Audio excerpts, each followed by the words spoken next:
Hey, it's Soul, and I'm going to talk about how I have observed World of Warcraft's changes over the past year.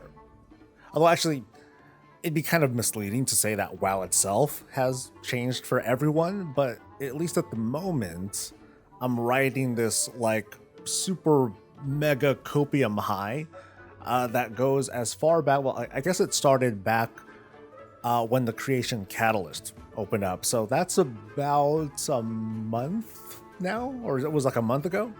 Anyway, those of you who have watched a lot of my content know that I typically have a much more positive outlook than many of my counterparts, but at this moment, I feel way more energized about the game that I have in years, I think. And player housing isn't even coming in Dragonflight. OMGs.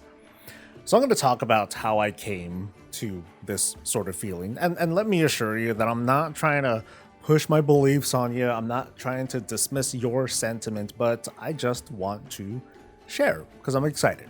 And I invite you to share and to agree or disagree. You mostly disagree, I guess, but I'm just glad to have you. So if you don't mind to like the video, subscribe to the channel so that YouTube algorithm can push a few more voices into the craziness that is World of Warcraft discourse.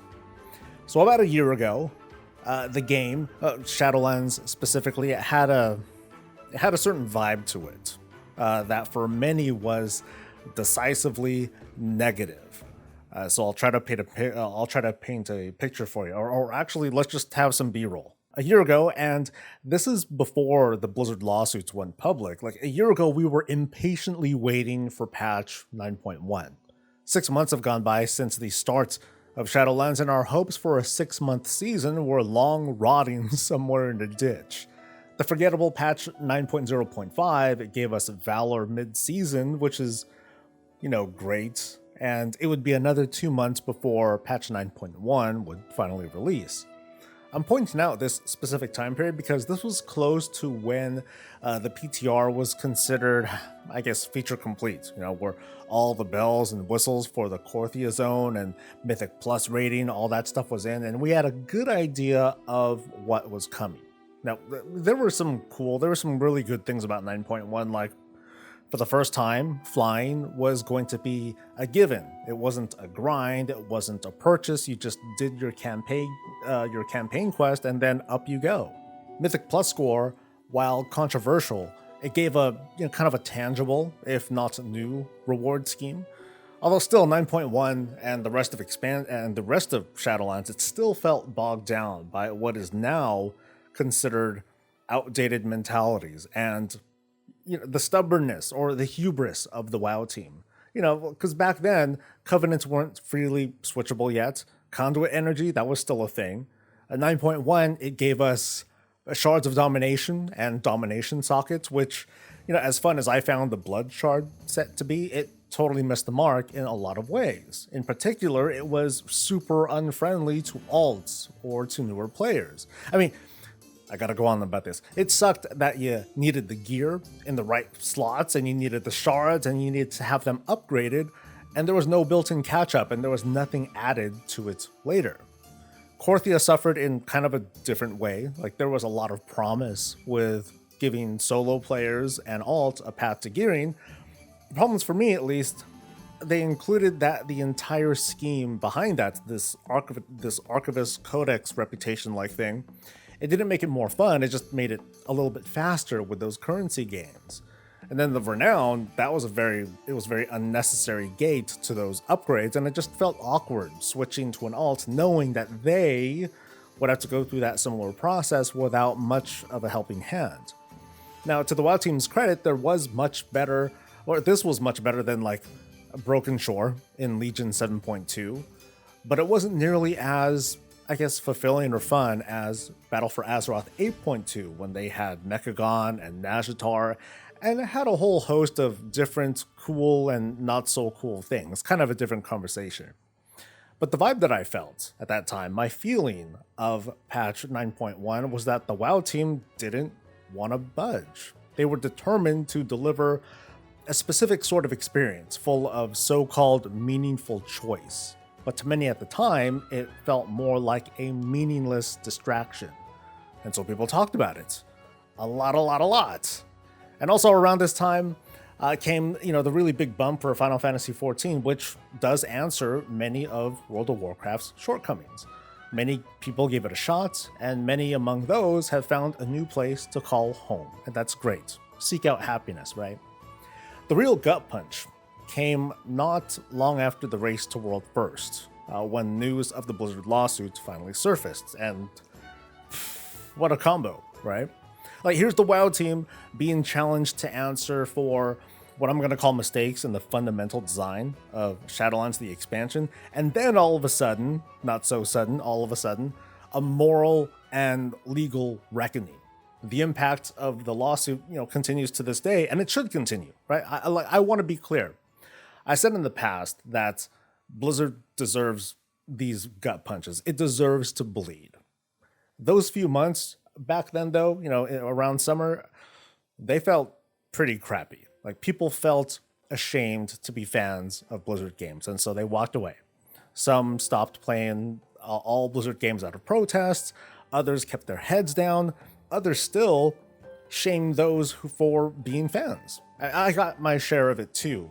I wasn't condemning it hard enough, or people straight up saying that I support sexual assault. That was a lot of fun.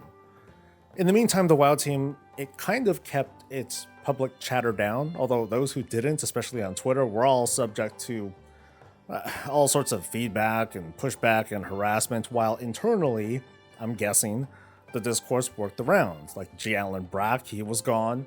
Top leadership was shuffled around, sparking even more problems and drama. Like, you remember Jen O'Neill's appointment? Yeah, that didn't go so well. But back to World of Warcraft itself, I'm not going to pretend to know what was going on behind closed doors, but I'd like to think that the team started to do more listening, like to themselves and to the feedback from outside. Instead of what we're used to, instead of the posturing and the stubbornness, I wonder if internally more voices rang out and tried to get it through to the decision makers on the team that times change. Gamers evolved, and I don't mean that they became smarter WoW players, but that they just started playing more games, very successful games with gameplay features that reflect a better responsiveness than the WoW team did. The generation changed and WoW did not this time around. So perhaps it was around this time that WoW, who has led in the industry, who other studios, who others have listened to, I guess they realized that it should start doing its own listening. And so by the end of July, the WoW team announced 9.1.5. Conduit Energy was on its way out. The ripcord was being pulled. Now, detangling the restrictions on covenant swapping, it's not perfect, right? But I'll take it for what it is, a patch-up job. 9.1.5, in a way, was a good shot, and I think a good step in the right direction at modernizing Shadowlands, at least, to be closer to what it should have been. Just a game with different values, where experimentation and exploration are valued over this meaningful choice. Just playing over preparation. And so we gotta also fast forward to the release of 9.2. And now we see like this very dramatic shift from the start of Shadowlands. That it's still imperfect because it was rooted in old mentalities, but I'd almost say objectively that 9.2 puts Shadowlands in just straight up a better place, with a greater emphasis on accessibility. Tier for everybody, including solo players. We have an outdoor grind where players can they can target their most desired pets and mounts and transmog. And there's lots of catch-ups, from legendaries to conduits to renown boosts, with more on the way. In many ways, 9.2 is unrecognizable compared to 9.0. And we're not even done. Like I said, patch 9.2.5 and Season 4 especially are going to present players with a very different WoW landscape, with cross-faction grouping, with the remix of previous raids, with These one-time features that are not borrowed power, they're just experiments to see if players will have more fun with upgradable gear from raids, revisiting past dungeons and as keystones, and more stuff. Which highlights a kind of break. It's kind of a break in the cyclical Blizzard pattern. And this is easy to identify. It's where Blizzard announces a thing, like an expansion, right? Then they talk up new systems. And then they tell us everything's gonna be okay. And then once it's out or during testing or whatever, we find out that it's not. And then they resist and they push back and we have that back and forth and eventually they give in. And by the end of the expansion, everything's kind of fine. Not all of us follow along in the same way. Many of us just, happily and quietly play. I just want to give a shout out to the commenters. Let them know I see you. But anyway, 925 is not out yet, but it's sort of an anomaly. But it's Dragonflight's announcement that's marked what I see. And I hope I'm right in this, what I see as the start of a new era for World of Warcraft, because we're returning to a time similar to like Cataclysm and Mists of Pandaria. Throughout interviews, the WoW team has done its best to make it clear that there is no auxiliary progression. That is, there's no borrowed power, at least the way you and I have talked about it. A lot of what Shadowlands needed were tweaks to its own auxiliary progression, its borrowed power. Specifically, I mean conduits and legendaries. I mean, one of Korthia's and the Maw's big problems were that conduits were tied to them, necessitating having to go there and commit to that grind. Torghast felt required for the sake of Soul Ash and Soul Cinders to craft and recraft them legendaries. And we're used to this, from BFA's features to Legion's features, where you get to max level and then you jump through whatever the heck hoops that Blizzard made. So for years, voices have been calling to move away from this, myself included. They've been saying that there's too much time spent preparing our characters instead of playing them. That's my favorite to say. That it doesn't feel right. What were once talents are now these systems on systems to grind so you can get those things back.